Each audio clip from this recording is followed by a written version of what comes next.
आप सुनिएगा ध्यान से, बड़े महापुरुष का वचन है, जो सिद्ध महापुरुष है।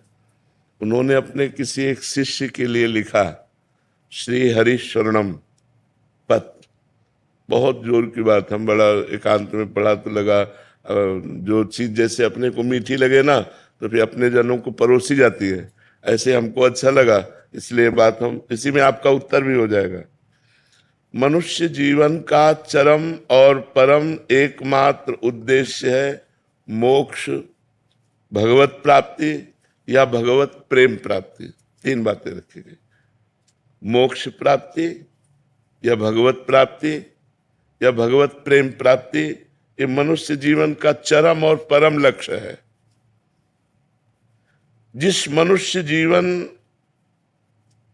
इस महान उद्देश्य की पूर्ति की साधना में लगा दिया गया, वही मनुष्य जीवन धन्य हुआ, सार्थक हुआ, अन्यथा बेकार गया।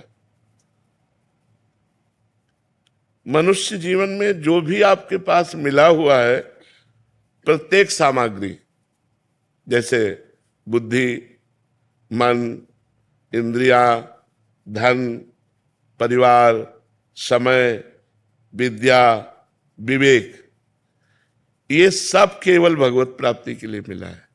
मनुष्य जीवन में आपको जो कुछ भी मिला हुआ है वो केवल भगवत प्राप्ति के लिए मिला हुआ है।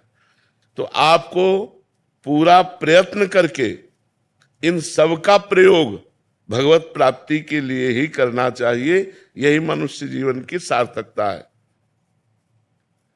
अब भगवत प्राप्ति के लिए इनका हम प्रयोग क्या करें? मन, बुद्धि, धन जो भी हमें मिला है, तो बोले मन से निरंतर श्री भगवान के नाम का, रूप का, गुण का चिंतन करो। वाणी से भगवान के नाम का कीर्तन करो, भगवान की लीला कथा को कहो, गाओ। और शरीर से जितने भी कार्य होते हैं, जो भी कार्य होते हैं, वो सब भगवान की हम पूजा कर रहे हैं, ऐसी भावना से उस कर्म को भगवान को समर्पित कर दो।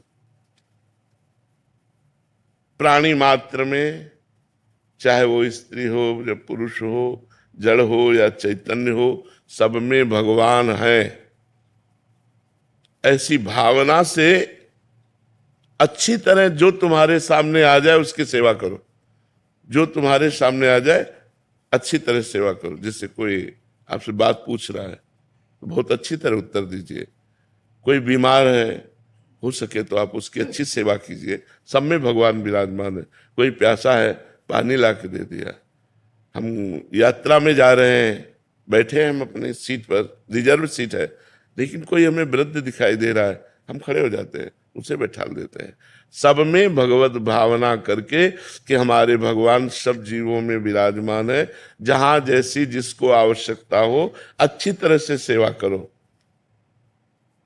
समस्त जीवों में भगवान विराजमान है, ऐसी भावना करके यदि सेवा करोगे तो तुम्हारे हृदय में भगवान प्रकाशित हो जाएंगे। जब सबके हृदयों में भगवान देखा जाता है तो अपने हृदय में भगवान दिखाई देने लगते हैं। सदा सबकी यथा योग्य सेवा करनी चाहिए, पर किसी से अपनी सेवा नहीं करानी चाहिए। जब तक शरीर अपना काम करे तब तक अपनी किसी से सेवा नहीं करानी चाहिए। अपने पैर दबवाना, अपने कपड़े धुलवाना या अपने लिए कोई भी कार्य, अपनी सेवा स्वयं करे और दूसरों की सेवा करने का उत्साह रखे। सदा सबकी यथा योग्य सेवा करनी चाहिए, अपनी सेवा नहीं करानी चाहिए। अगर भगवत प्राप्ति करना है तो मान देना चाहिए, दूसरों से मान लेना नहीं चाहिए। सत्कार करना चाहिए, दूसरे से सत्कार कराने की इच्छा नहीं रखनी चाहिए। अपने लिए जो कुछ प्राप्त हुआ है उसमें से दूसरों के लिए, जैसे अपने को 100 रुपया प्राप्त हुए, धर्म से प्राप्त हुए, तो हम 90 रुपया अपने परिवार और अपने लिए खर्च, 10 रुपया हम कहीं गौ सेवा, संत सेवा, बीमारों की किसी की सेवा में लगा दे। दूसरों को उदारता पूर्वक अपनी वस्तु का प्रयोग कराना चाहिए, उदारता पूर्वक। अपने पास 4 रोटी है, 1 रोटी ली, चिड़िया, गाय, कुत्ता, किसी को दे दिया, ये रोज का नियम रखना चाहिए। अपने पास जो कुछ है सब भगवान का है, ये जान करके भगवान ही मेरे सामने इस रूप में आए हैं और उनकी ही दी वस्तु उनको हम दे रहे हैं, इसमें मेरा कोई कहीं भी किंचन मात्र अभिमान जागृत नहीं होना चाहिए कि मैंने किसी को वस्तु दी। भगवान की दी हुई वस्तु भगवान को ही दे। तो दीयम वस्तु गोविंदम तो ब्रह्मेव समर्पय। बहुत सुंदर बात है, अध्यात्म की है।